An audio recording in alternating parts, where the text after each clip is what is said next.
Hello and welcome to the Not Ready for Primetime Project. We're Greg Seath and Burt Robinson. You're not. This week, on the early years of SNL, we are recapping season 5. Brad, it's over. Going out as professional as always. Yeah, we're having fun. How happy are you? Legitimate question. How happy are you? I'm pretty happy that I didn't have to watch another episode to prepare for tonight. My God. All right. You Season say that 5. like it's surprising and disappointing. No, it is disappointing. It's not surprising. I mean, look, when I was going through this and doing my research for this show, I honestly had a moment where I was like, oh, maybe I liked season 5 more than I thought. And then I looked at the list of bits and things that I liked about it, and then thought about how long the season was. And I was like, no, I still didn't really overall enjoy this season. Yeah, overall enjoy is tough because there are some very low lows and there are not that many high highs. Right. There are a few. I think in the past you've had equal or if not more highs than lows, and I would say this is the first time in the 5 years where the lows outnumber the highs. Yes, I think that's true. And you see it right from the beginning of the season, too. The way the season starts is weird and convoluted, and the Gilda Live stuff. Yeah, and it's rough. But you can tell that there's a lot of things going on off camera, too, that they're all dealing with. And it's hard for them to get into the season, right? Like that first episode with Steve is not good. Yeah, it's tough for a while, and then they kind of hit their stride in the middle. There's a good bunch that we really enjoyed, and then it dips again, and then I'd say it ends nobly. Yeah. Decent. Like it ends fine. You're also comparing it to other things, of years past too. We'll get into it more, in comparison to other quote unquote horrible seasons. But yeah, I would say that was the big thing, is there are more misses and more lows than we've had in the past, and not enough things to dig them out of the holes. Right. And there's just a general fatigue in the cast and the writing and everything. And you can tell it comes through in some episodes. It's like, oh, they're really over this, but then it has moments that shine. So that's the benefit. Yeah, and like you said, there's that exhaustion, right? I think even Rosie said that when we talked to her. It was like, sum up season 5 in one word, and she was exhausted because not only are they doing 5 seasons in 5 years, and the summers are short, but you mentioned they had the Gilda Live this summer, which a lot of the writers were involved in, so they're exhausted. Gilda's exhausted. Bill Murray's doing movies this summer. Right. He comes back exhausted and annoyed that both Dan and John have left, so there's that. You've got the Harry Shearer factor of what he was told coming in and what people were told about him coming in, and them trying to figure that out. And so like nothing was working. And then you have people like Jane, who's just over it, Gilda and Laraine having issues of their own. So it's like nothing is working in their favor come October. There's nothing, there's nothing helping the cause. And so they're already digging themselves out of a hole to start. Yeah, and it's, they expand the featured players, so we get, most of the writers' room get a featured credit. Most of the male writers, I should say. That's a good point. None of the female writers get featured credits. Rosie, Ann, and Sarah, right? They're the 3 female writers this season, and none of them get credits. None of them have any big roles. No, that's also true. But but they also don't have any roles. I mean, there's that. Right. Like there's not a lot of female roles coming around the way. No, that's true. Which is something we haven't really talked about, but now that you mention it, like you don't see any other. There's not a lot of female roles other than Jane this season. Gilda, as we said, because being exhausted, there's a point in the season where I'm like, where is she? I remember missing Gilda, and Laraine never really steps up. So Jane did that a little bit, but you look back, there's not a lot of female roles to be had worthwhile. No, and I mean, it is interesting in the one episode, Yvonne Hudson has a big role Again, not All called out right. as a featured player, but that's right, also bad clams. I think it is right. That's what the talk show that's is. the Buck Henry one. Yeah, she does Bad Clams. Yeah, Mhm. and that's the biggest role for a non-host, non-cast member female of the entire season. Really, That is true. That is true. That is the biggest female role not done by the three main ladies. Wow, that's interesting. yeah. I thought of that today going through this. There's a lot. I mean, there are a lot of interesting and different things about this season that there weren't about others because of the personnel changes, both the cast and the writers, how unprepared they kind of were for Dan's departure that we talked about before the season even started. And that is definitely felt in the beginning of this season by the cast and the writers. And it's kind of similar to the first season in that it takes a few episodes for them to actually get their footing and to realize who they are and what they're working with here before they kind of settle in. And it feels kind of less chaotic, I think. Yeah, and I think there's three other things. One is, as we mentioned a little bit already, just no one knew what to do with Harry Shearer, including Harry Shearer. And once he finally got screen time and was showing what he could do, he's better. He's better. The show gets better when he gets better. I think that's one. Two, Gilda's exhausted, so we don't see her a lot in the first half of the season, and she's probably the most popular cast member heading into the season, I would argue. Probably a little bit better than Bill because she's been there so long. I think so. Yeah. Your most popular cast member is exhausted. Your second one and most probably energetic and dynamic is Bill, and he's miserable to start the season. Right? There's episodes he looks pissed and he's exhausted. And he's going through that whole Hunter S. Thompson thing. So, I think once all of those things, once Bill drops the facade and starts embracing the show, once Harry gets the experience, everybody feels a little bit more comfortable. And I think Gilda has some time to recoup. Things start to click a little bit better. And so it just takes longer for the show to, like you just said, find its feet. Definitely. And I mean, as we've learned now, and this isn't something at season 5, you now know at season 20 and 50, but the show needs to reinvent itself. It needs fresh blood. It needs new blood, not just like another new or one or two new novice writers or a featured player. You really need overhauls. The show needs to get bad before it can get good again. So we're learning this in season 5. You didn't know that at the time. This is when you learn the shelf life of a cast or the show. It's like, okay, you got about 5 years. And after that, you got 4 to 5 years. And then you got to start really doing something maybe. Yeah. And I think we can talk about this more in the first 5 years, in the early years recap that we do. Mm-hmm. But I think you definitely learned that lesson with this season. And remember, like the lesson was not, how do we, reform ourselves? The immediate takeaway is we think we're done. We think this is done. This show has run its course. And it's not, it takes a while before they figure out, the cycle and the life cycle of the show and how it should work. But as of right now, right, you can see it at the end. And we talked about it at the last episode. Buck's like, good night and goodbye. Makes no bones about it. Like, we're done. New show, new producer, maybe.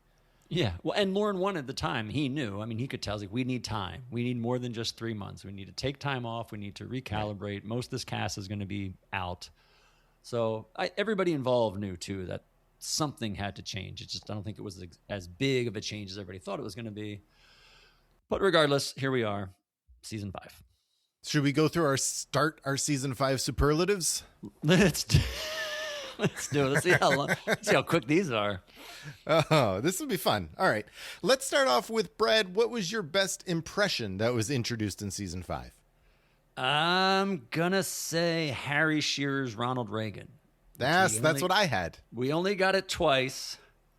It's really good. It's really fun. And it's the first time we've seen someone try to do an actual impression, a very good, legitimate, like striving for accuracy impression. So that was fun to see. I agree. That was the one that I immediately thought of, and I knew that was my favorite impression from the season. You can see other Reagan impressions after that kind of mimic what he was doing with his Reagan. Yeah. Yeah. What else did you have on your list? Did you have any honorable mentions? I do. I have some. I had Lorraine's Carole King from episode 1. Oh, interesting. That great moments in rock history with Steve Martin. Yeah. I thought because she's a very good singer, as we've said in the past. So I thought that was, listen, I'm already grasping for straws and I'm one answer in, but I thought her one time she did Carole King was good. I have a few. There's one that I thought you would have, actually. I have a list of honorable mentions. I have 4 of them. The one that I thought you would have was Jane's Miss Hathaway from the Bell was. I got a I Bella thought you would Harris. have that one because I knew you liked that one. No, I got that later, but that is a good impression. Yeah. Harry Shearer's Tom Snyder. I know it's not like introduced necessarily, but for him, his was introduced. Sure. In the same vein, Al Franken's Henry Kissinger, I think. I thought you were going to say that. I was going through it and I was like, Gary's going to, I knew you liked that. It is good. It is good. It's very good. And then the last one I wrote down was Jim Downey's George Bush, which I had that. I forgot. I was like, oh, wait, Jim Downey. Jim Downey's George Bush. Yes. Very funny. Yeah. Yeah, that agree. Was good. It is good. Didn't we get Bill's Ted Kennedy this season? Never mind. I had that on my list to bring up to you to ask you where that ranked on your list. It did not. And right. That's about it, really. Yeah. Yeah. The only other one I thought of just now actually was again Harry's Rod Serling that he does in that Dating Zone on the Bob Newhart episode. Again, I thought it was really good. A lot of one-offs this season too is another thing. So it's like you got to think of it like he did Serling once, he did like you said Tom Snyder once. A lot of one-off impressions. So it's not like you're seeing them a lot where you keep remembering them like you did in earlier seasons. Right. Well, they definitely, I think part of that was because it took so long for Harry to kind of settle in and get to the point where he would do these impressions and they would use him. And by then we're so long in. Yeah. Yeah. He did a couple news guys on the desks. He would do by the end of the season, he did twice. Yeah. Yep. All right. How about your best recurring character introduced this season? Oh, I'll let you go first because I know who you're going to say, and I know you're excited about it. It's got to be, for me, Jane's Iris D. Flaminio. Oh, okay. I know who you're going to think. Yeah. I have the other one written down as my honorable mention, but Jane's Iris character, I love the fact that it's Jane getting a character finally. Finally, yes, I agree. And I believe we only see her 3 times. Is that right? 3 or 4? Correct. I think. Yeah. And they were all in the last month of the show. 4 weeks of the show. Uh-huh. Yeah, but when she's in those scenes, she kind of, takes over a lot of those. Even with Nick, the lounge singer, that, when she's reading off the cocktails, I think she does a great job and just kind of like takes that moment for herself with that character. Well, she does a great job of disappearing in the characters, which she doesn't do a lot. She does Joan Face. It's really Jane. And a lot of the time she plays like a wife or somebody. It feels like it's a version of Jane. And Iris seems to be the first time we finally see a character she's got an accent. Oh, I guess she's done that German lady once or twice. But it's very rare that Jane does a full-on character. So I agree. It was great to see.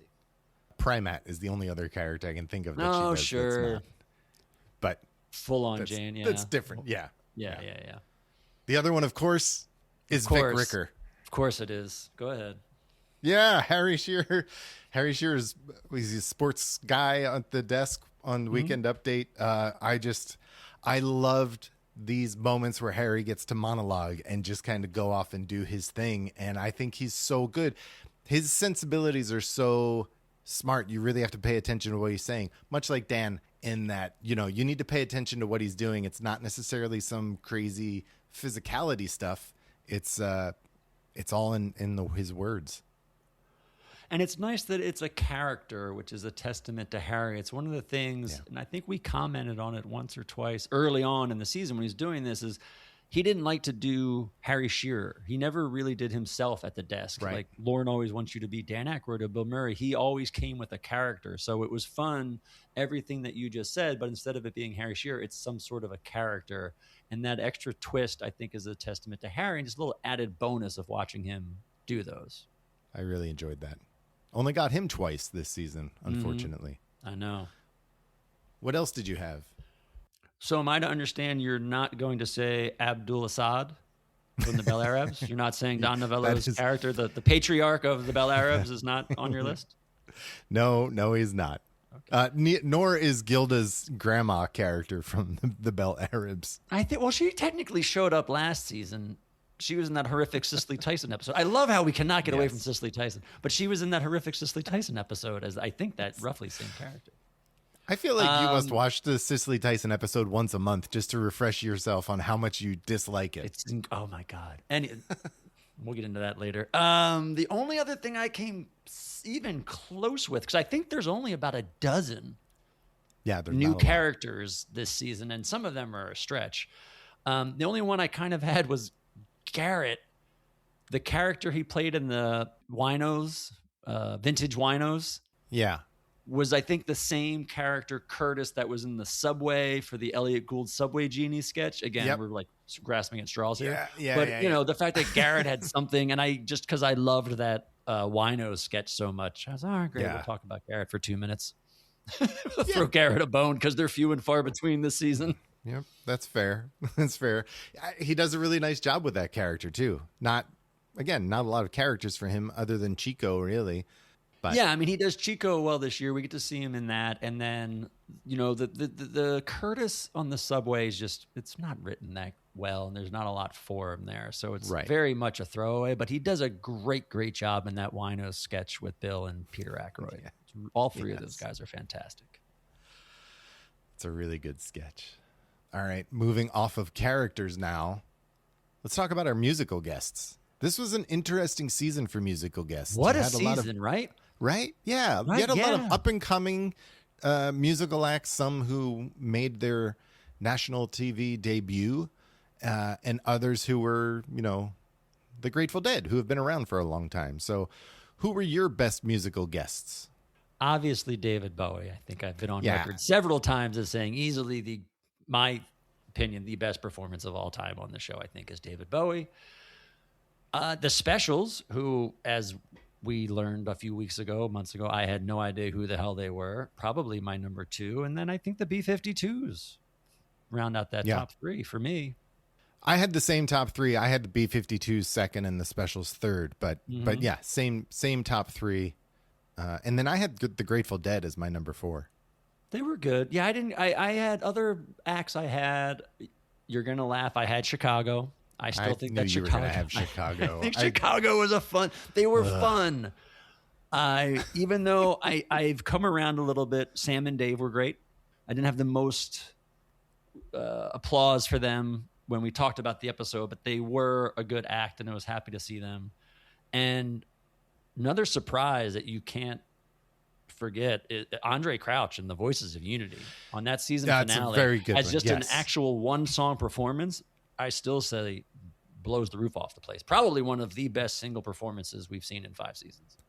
Yeah, that's fair. That's a really good call. And I did not write that one down, and I should have. That was really good. There were also some stinkers. You mean like the Roaches? Remember the Roaches? They were on. I remember the Roaches. Desmond Child and Rouge. Performance. Desmond Child and Rouge. Your favorite Marianne Faithfull. That was not a good performance for whatever reason. That SOB Andrew Gold. Andrew Gold. It's like the exact 180 of like Andre Crouch, amazing. Andrew Gold, horrific. Yeah. 3D. We're gonna get letters anyway. about that. Yeah, probably. We already did. Speaking of which, I still need the Marianne Faithfull record if anybody wants to send it, please. Oh, please send it to him so he can realize how bad it is. But all in all, a stellar year of music. Yes, a Far very good in a year. way, I'd say the best per capita music we've had. I mean, we had Tom Petty and the Heartbreakers. We didn't talk about them because it wasn't a great performance, and I think part of that is that we are such big Tom Petty and the Heartbreaker fans. But it was also their national TV debut, right? So there's a lot going into that. The Jay Giles band, that was a little shakier than I thought it might be. I mean, Gary you had Newman. you had 2 stalwarts and Paul Simon, James Taylor coming. That was a horrible performance. Yeah, that was exactly what I thought it was going to be. The one where we're fairly certain they did not practice at all before they went on live television. No. Did you mention Anne Murray? I just want to get one more dig at her. I did not on purpose. I was going to let you bring her up. Ugh, Anne Murray. Yeah. Good season for music. Yes, and it's very interesting too, like you can see the music taste changing, right? And you're starting to see like punk and new wave Totally. make its way to national TV. It's Yeah, cool. It's fun to totally. see.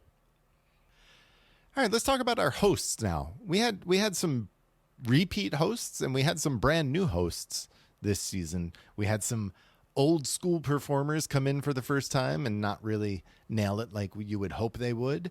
And we had some, I don't know necessarily we had really any new up and coming hosts, but we had some new hosts that had never hosted before. And I think did a solid job, a lot of them. Who are your best hosts? Well, my best host of the season that Yeah. I enjoy the most, Strother Martin. Nice. Strother Martin Yep. takes my top prize. He was excellent. He was up for everything. He did really well in everything he was in. He nailed it. Top to bottom, he did a great job. Yeah. I also liked Buck. Buck doesn't do a bad episode. Like, Buck just is tried and true. And I really enjoyed both episodes, especially the finale. So I think Buck's up there. And then I did 5. My other top 5 are all first timers. I thought Ted Knight, Howard Hesseman, and B. Arthur were all great hosts. They may not have had the best material at times, but as far as a host and doing a host job, enjoyed all of them. I couldn't agree more. I had all of them. I made a top 6. My 6th was Bob Newhart. And I think it really comes down to just being a Bob Newhart fan more than anything. But I think I had Howard Hesseman as my number 1 because I thought he fit into the style of the show and the sensibility of it. And I felt like he was just in on it and nailed it. Part of it for me, because I was looking at it, that I wouldn't put Hesseman 1.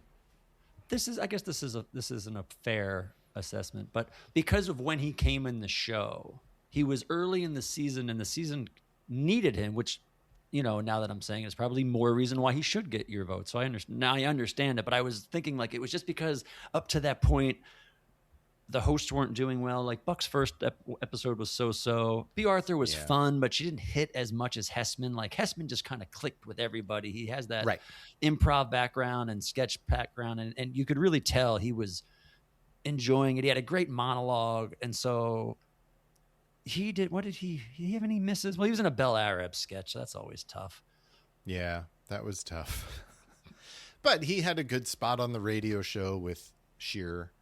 Yeah, that was funny. He had that weird sketch with the old Flame sketch with when he went back to visit Gilda and Bill Murray was in there. That was just a weird thing. Oh, and then he had that nuclear family sketch, which if I remember correctly, none of us could understand what was going on. Yeah. But he was great as a host. He was great. Yeah. I thought Ted Knight was great. A lot of fun. As a host. Mm-hmm. A lot of fun. He came out and did the whole Steve Martin, I'm your father bit as his monologue. That was really good. Bob Kopp was good. Kopp's really fun. That last sketch with the Christmas house visiting his relatives for Christmas. Yeah. The overbearing Christmas thing was good. We had a lot of hosts that I felt like there weren't many hosts that didn't deliver. I think you have like your Chevy Chase. Yeah. You're saying hosts not deliver, right? Correct. Put the blame on the host. I throw Terry Garr in that mix.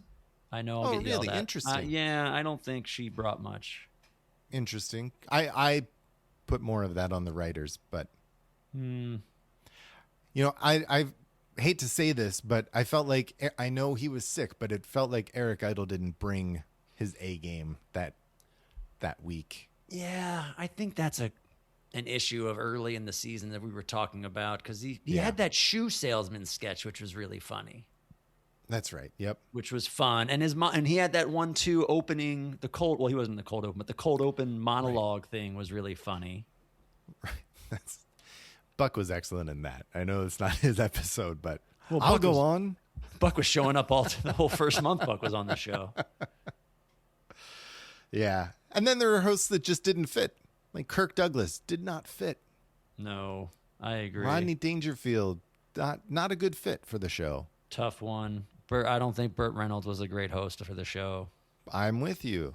Bill Russell, and I give Bill Russell credit. I'll give him credit, but I think we said it when we talked. Possibly our worst athlete host of the era. Possibly. Yeah, he's just very stiff. Yeah. But again, early in the season, so there's a lot going on that's not him, but also he just, yeah, that was a shame. Let's turn our gaze to the cast now, Brad. Who was your MVP of the season? This was tough. This was tougher than I thought it was to pick. Yeah, yes. And I feel like I have an asterisk to my answer. Okay, me too. So my answer is Bill Murray, but second half of season Bill Murray. Mm-hmm. I don't know if I can give it to him for the whole season. Yeah, I mean, I think I had Bill Murray. My asterisk was Jane was the most steady performer throughout the season. Mm-hmm. As per usual, when she was called upon, she showed up and she delivered. Yes. And that's not a surprise. No. It is a surprise and a shame that they didn't lean on her more earlier in the season when they needed her. Mm-hmm. Because it's definitely, you needed to lean on someone, and it wasn't going to be Harry because of all of the issues that we've talked about. It wasn't going to be Bill or Gilda. Sorry to say, it's not going to be Garrett. No, it's not. Or Laraine, yeah. It's not going to be Laraine. And when they finally do give Jane more, she totally delivers and does what they need. And it's a shame that they didn't do that earlier in the season. No, I agree. And I do think the one thing, to Bill's credit of like most valuable or whatever, for whatever that's worth, is there are episodes he's carrying the show, good or bad. He's in 90% of the sketches. Yeah. He does the cold open. He's doing Weekend Update. He's in most of the sketches. So it's he's playing with the amazing rhythm aces at one point. So he does a monologue. Yeah. Season. Yeah. At the 100th. So it's like, because of the amount of work he had to do and the heavy lifting he had to do, you like have to give it to him. And then by the second half, I think then the quality starts to improve with the quantity. And I've got to give it to him. My honorable mentions were, as you said, Jane, for every reason you just said. Jane was great. And by the end, she was doing characters. She had some great impressions. Ann Landers, Eleanor Roosevelt, we got to see. Like, those were really fun. Yes. And only because he doesn't have enough stuff to do. But like, Harry Shearer's got to be up there somehow in the conversation, just because he wasn't getting the opportunities. But I find it hard pressed to think of many times Harry Shearer got the ball and didn't run with it. There were very few times he had a clunker or just bombed.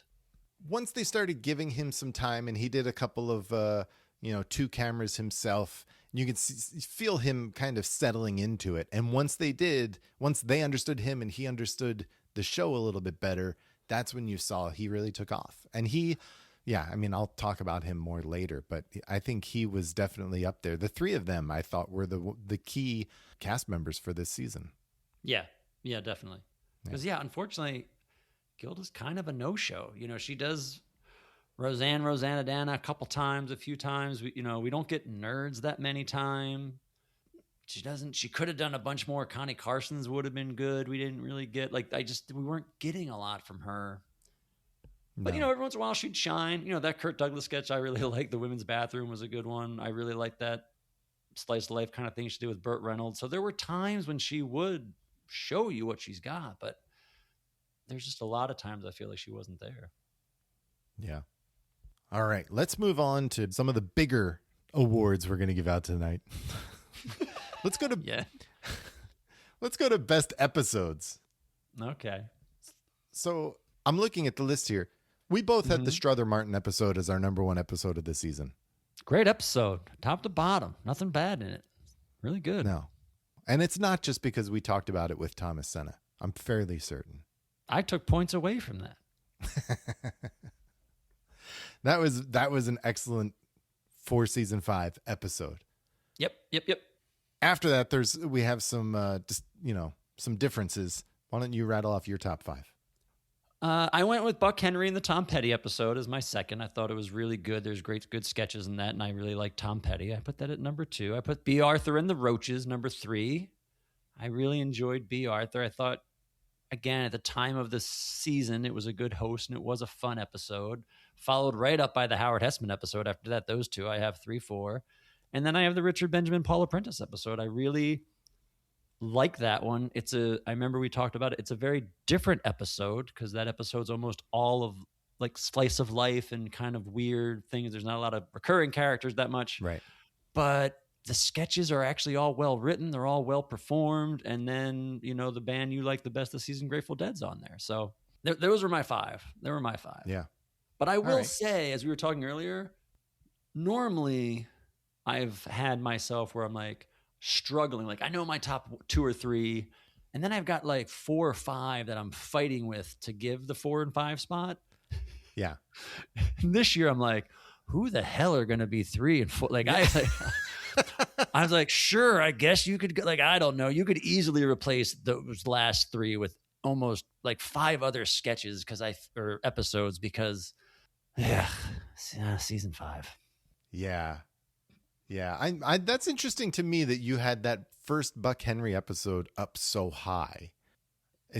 I did not have it as high. That's why I know. Hold on. Surprised. It's the one with, what we have there, the mystery of Toad Island. That's why the Matchmaker Nerds sketch was good. That was one of my favorite sketches of the year.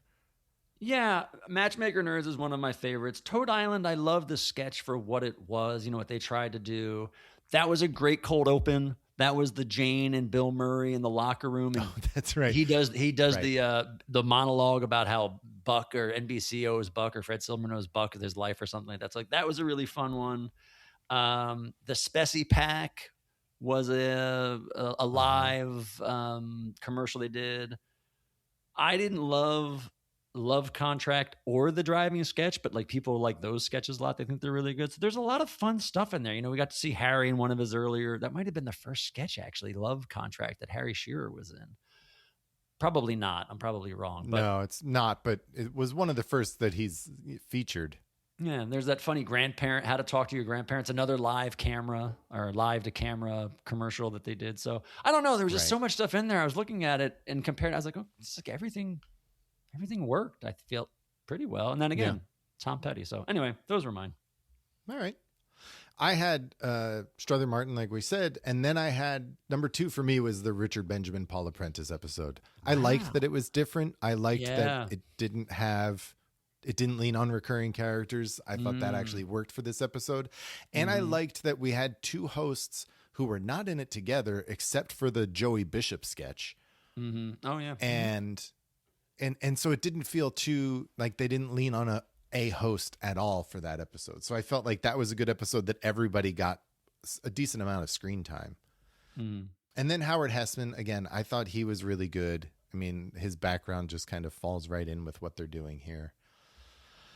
And then I had the Martin Sheen episode, and that is definitely buoyed by Bowie. I see what you did there. Very nice.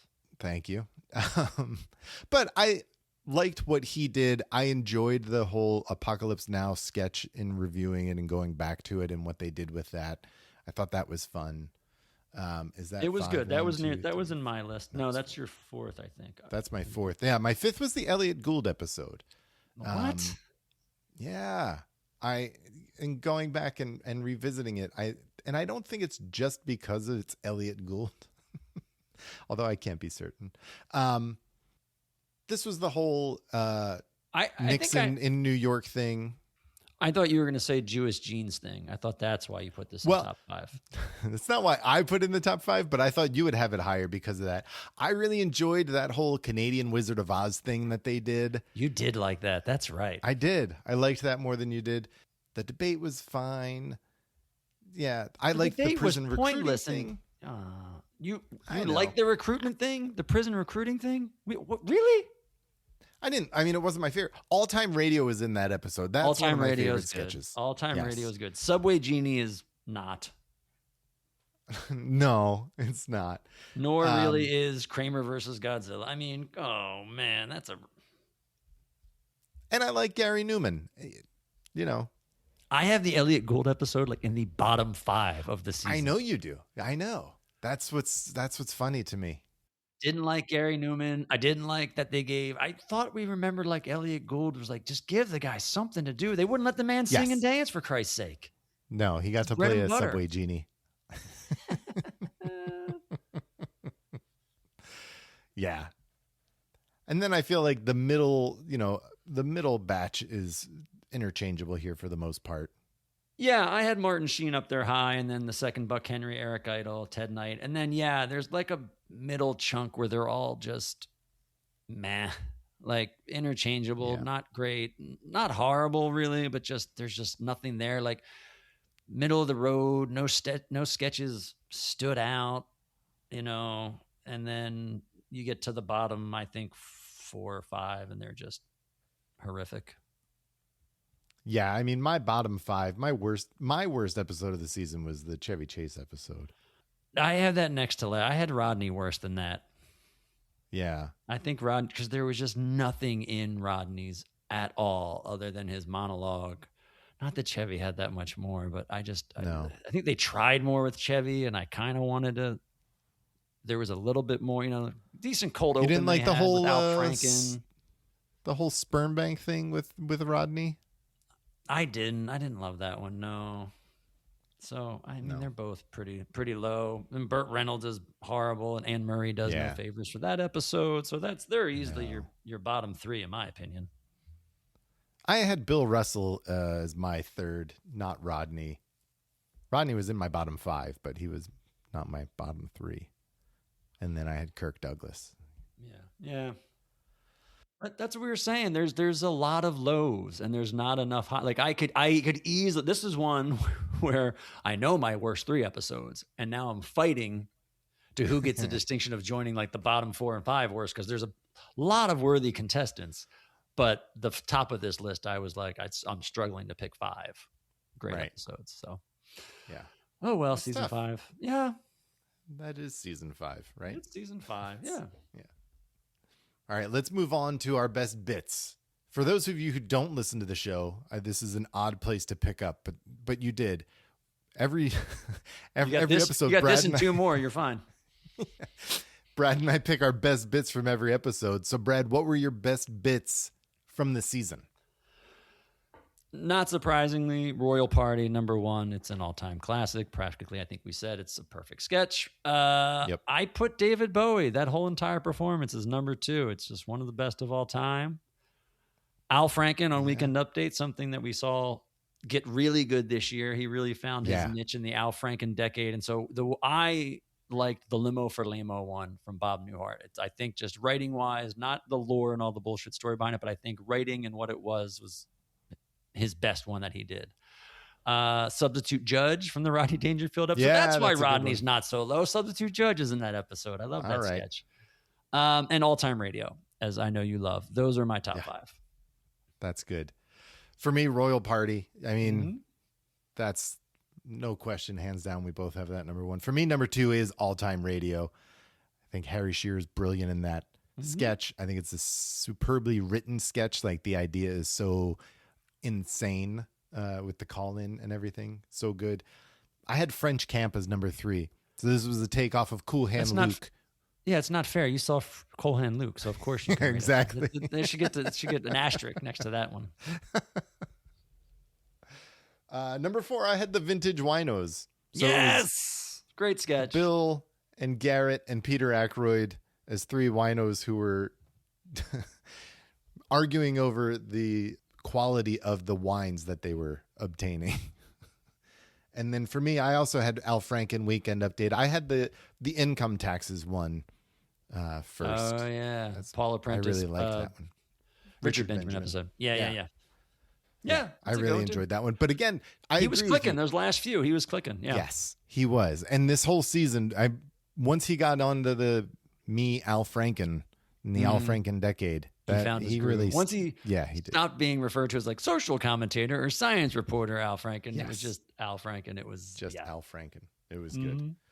How about some underrated or forgotten sketches that you came across this season that you now remember and are sorry that they don't get talked about more? Anything but Royal Party. I think, from season 5. This is considered forgotten and under. That's actually really good. Yeah, that's actually not a bad call. I had a few Joey Bishop fans from Richard Benjamin, Paul Apprentice, I think is a really great sketch. Dark Shadows from Martin Sheen. That's the sketch where Gilda plays the daughter and she sees the ghosts are under the bed and the guy in the closet is really fun. You mentioned Vintage Winos. I love it. I think it just missed my top 5, but it's one I think no one ever talks about because maybe never lasted that far into watching season 5. Substitute Judge, which I said I love. It's a great sketch that with Rodney and Brian Dole Murray shines in, which I think is just hilarious, where it's a substitute judge and everyone in the courtroom acts like they're in 3rd grade with a substitute teacher. It's just a really smart, funny premise, and I think everybody delivers really well in that sketch. And I had great moments in rock history from episode 1, that Carly Simon, Steve Martin one, where she's writing the song. Steve's out there. Steve gets stabbed. He's like, Carly, I need your help. Just call my name and I'll be there. And I think if I remember correctly, they shoehorned that in with a Don Kirshner that did no good and didn't need the Don Kirshner of it all. That's but the Laraine Steve part was really funny. And it was good to see Laraine have a shiny moment this season. So those are my sketches that you probably don't talk about or don't think of that I really, really liked. I like your point about pretty much anything except Royal Party from season 5, because you're right. We don't talk about any of these ever. No. I just talked about All Time Radio, but that's one for me that I think is an all-timer. And Vic Ricker, we mentioned. Mm-hmm. I liked Matchmaker Nerds. We talk about nerds, but as far as a nerd sketch, we don't ever see that one, and it's really enjoyed that one. It's really good, yeah. I really liked Bob Kopp. Ted Knight's 2-camera, just him solo. I thought he was really good in that. He is. It's just so small, so short. But I agree with you. It's very good. Yeah. One that I don't think I had ever seen before was Deer Crossing. And it's you like that one? I did. And that was one that honestly, when I first watched it, I wasn't totally bought in, and I watched it a second time, and then I talked to you about it. Did and I sell you on it? Yeah, I love it. Yeah, you really confirmed for me that I liked it more than I initially thought I did. So I was really happy with that one. This seems like a really bad spot to have a deer crossing. Why would you put it here? You're not going to go out there, are you? Yeah, they got to stop, right? I like Garrett. Where's the cow crossing? That's like a mile down the road. You can cross here. No I'm good, man. And another one that I really liked, and this is one that when we talked about it, it was like, oh, this didn't have to be a TV sketch. This could have been a black box theater thing. What is that with Steve and Bill? I thought their performances... That was good. That was very good. Yeah. It was fun. Yeah. They were really good in that. And that was different too. So for all of my bitching about season 5... And there was a lot. Yeah, there was. And honestly... I don't think it was unwarranted, but what I will say is that there were more sketches that I enjoyed than I would have thought coming into this wrap up of season 5. I looked at our list of best bits. I went through the whole season and I was like, all right, I did like that more than I thought. And that goes to what I think is one of the biggest things. I think if you'd ask, what did you learn from season 5 of watching season 5? I think you'd learn the season's not as bad as people will have you believe. Like people, I think, have in their mind that season 5 is a horrific, horrible season, and it's not good. I'm not going to sit here and say it's a great season, but if you were to take all of the worst seasons, this and 6 and 7, 20, but if you put them all together, I would put money on the fact that 5 is the best or second best of those quote unquote worst seasons, because there is a lot of good stuff here. And don't discount the music and the music that the show gave you this season, which I do think you have to factor in. That's probably the biggest thing I learned this season, is that season 5 is not, or I was reminded of, is not as bad as you want to think of it, but you might think differently. I agree. It's not as bad as I thought, even in the middle of it, I'll be honest. Like there are some episodes that are horrible, that are just a slog to get through. And I'll never watch those again because we're not doing this again. But every season has those. Sure. And I think that there are, it's kind of one of those things where the floor, this season had a very low floor, but it also had a low ceiling. There wasn't, aside from Royal Party, and that's the reason that's the sketch we know, nothing else comes close to that this season. And no, that Strother Martin episode is fantastic. And yes, it's hard pressed to find somebody to tell you a sketch from that episode. Sure. Like, you know, I just, as like you're ranking things and how great things are, like, I think it's one of the better episodes of the 5 years because start to finish, I think it's written well, it's performed well, the host is really great, but no one knows it. No. They might know Video will. Maybe Video will, yeah, maybe. But yeah, no. But it's an interesting season. I mean, it turns out, in hindsight, that I do believe it is an interesting season. Oh. So that's what you learned then from this season. Yes, it's not as bad as you remember it to be. I think if you haven't seen it in a while and you're thinking of the era, you knock it down a few rungs too many. Yeah. This is a season where you definitely want to cherry pick the episodes or bits that you watch. Yeah.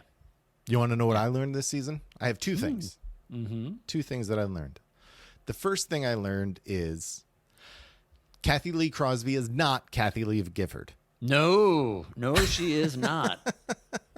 I should have spoken up more. When you said that, I was like, I don't think she is, but you sounded so confident. I'm like, maybe I'm wrong. I thought she was. And I did the research. I was like, I would have known that. But I was like, you seem so hell-bent that she was. So I said, okay, sure. Thank you, everybody, for writing and commenting on that one. Yeah, appreciate it. Yeah. Second thing I learned is Harry Shearer may have been one of the best sketch performers ever. Just hard stop. I was so impressed with his season that and his versatility, I think. That's the other thing. They didn't really lean into that until the end of the season. But you see that he is kind of he's Dan Aykroyd-esque in many ways. In what he can do, his abilities are comparable to Dan Aykroyd's.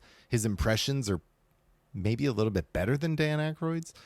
And his sensibility is he can kind of fall into any type of sketch and just make it work. And it's a shame they didn't realize that until, halfway through the season, really. Right. Yeah. That was one of the top things that I put down as being most surprised about was just how Harry Shearer consistently turned in quality performances. Like we said, I know he's good and he's talented, but this is kind of his first, not his first rodeo, but this is his first kind of big showcase, on the national stage, kind of, so to speak, and that he delivered so well. I shouldn't be surprised because you know how good of an actor he is and writer, but to see it kind of unfold week after week was one of the things I was most surprised about, is just how his batting average on the show was really high. Yeah.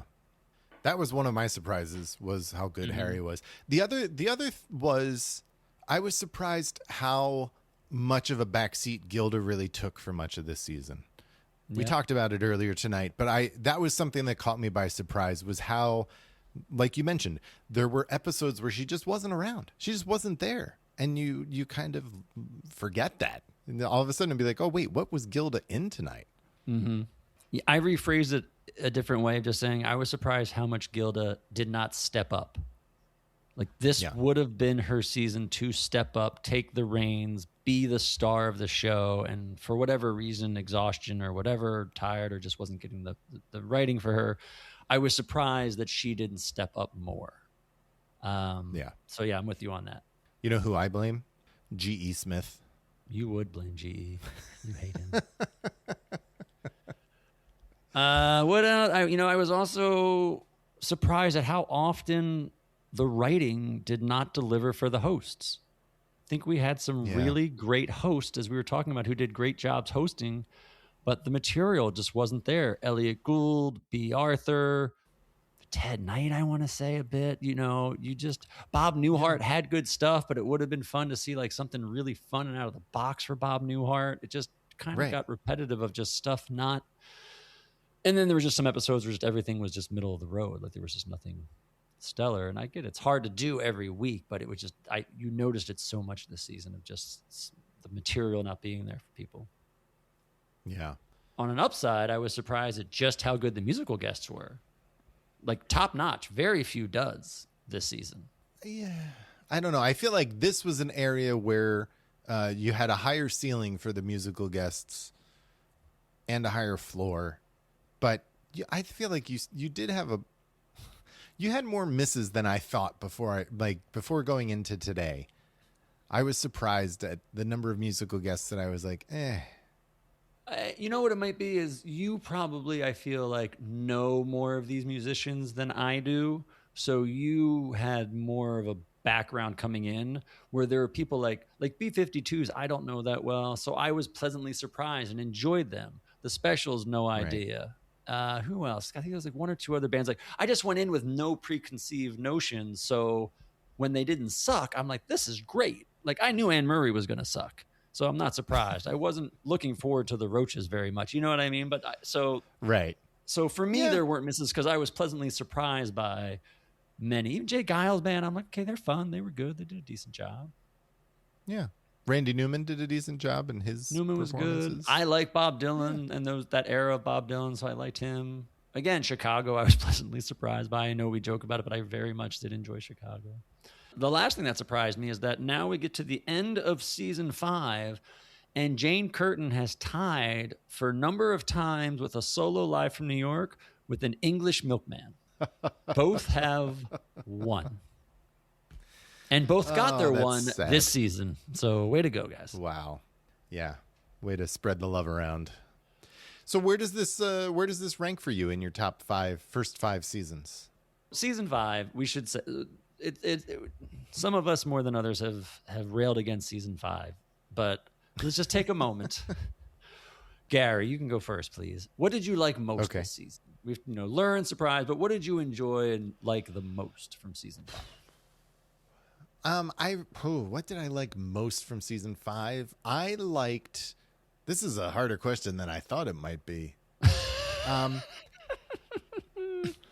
Because I liked the variety of musical guests that they had on the show. They were all very different. They didn't fit into one genre. Okay. True. Okay, that is an answer. Yep. Okay. How about that? You want something about the show? No, I mean, I'll give you a few. You're going to agree with my answers. Okay. I had the music, obviously, was one. Just the music in general. Yep. 2, Harry Shearer's contribution. I really liked and enjoyed everything Harry Shearer brought. I liked the emergence of Al Franken as a character, the Weekend Update Al Franken character. Yep. And I liked how great Jane was. How great is Jane? Yes.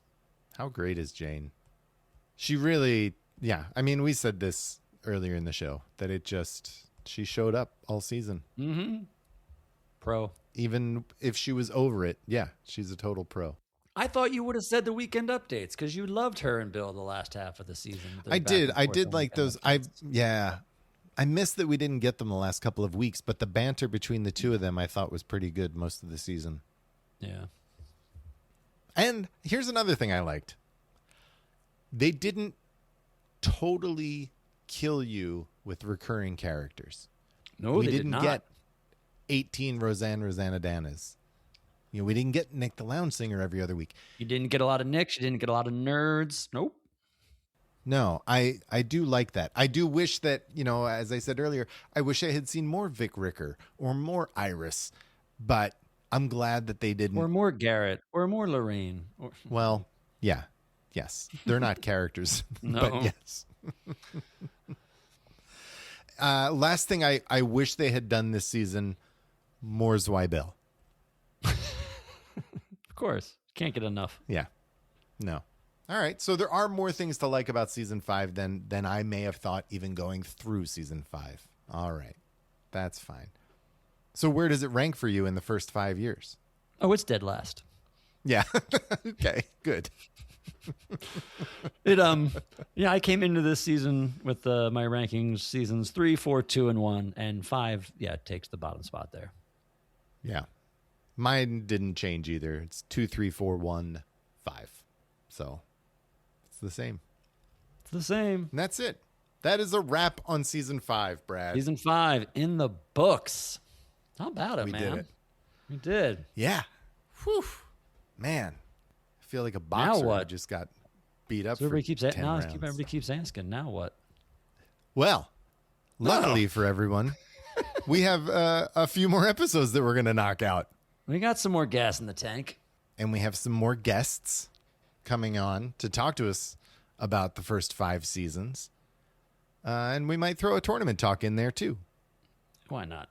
Yeah, stick around. We wrapped up season 5. We're going to take a couple of episodes and wrap up all the early years. So hopefully we answer any questions, revisit some old things we really liked. Sure, we'll talk about some things we didn't, and try to bring it all to a close. Yeah, it'll be fun. Next week, we're going to start our celebration of the first 5 years, the early years of SNL. With our first celebratory episode, we have some guests. It'll be fun. You're going to enjoy it. Brad and I will be back. Until then, good night and have a pleasant tomorrow. Good night, and have a pleasant tomorrow.